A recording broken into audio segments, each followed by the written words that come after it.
is The Thing About Jellyfish by Allie Benjamin. Our chapter is Early Life.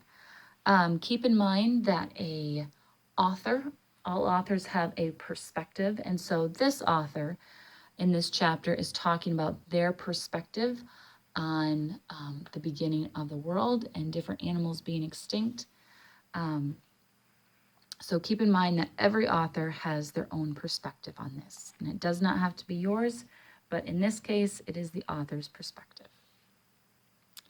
I could tell you a lot about jellyfish. The first thing I want to tell you is this. They are older than dinosaurs, older than insects, older than trees or flowers or ferns or fungi or seeds.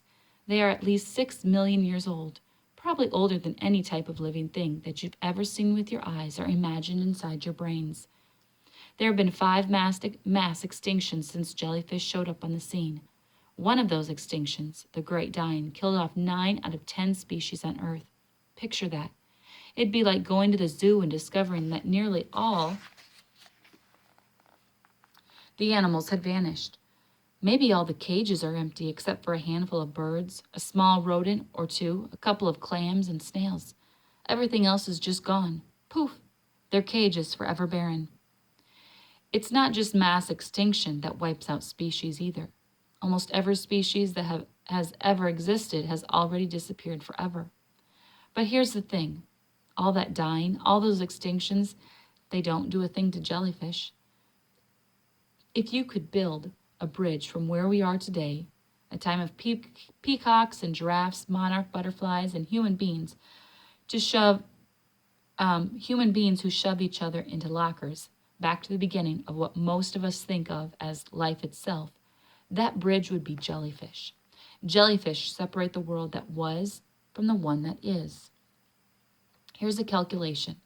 If all the time that passed since jellyfish showed up were compressed into a single 80-year lifespan, 3 billion heartbeats, humans would appear on the scene only during the person's final 10 days on Earth, the last million heartbeat or so. Jellyfish would have been around for everything else, birth, infancy, childhood. We humans would appear only to witness those final gasping breaths.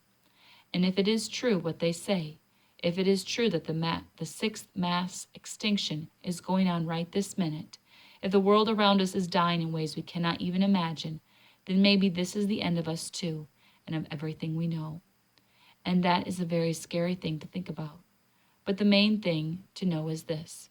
The whole time from before any of those extinctions, from life's origin until this minute, jellyfish have been there, pulsing their way across the oceans and back. Jellyfish are survivors. They are survivors of everything that ever happened to everyone else.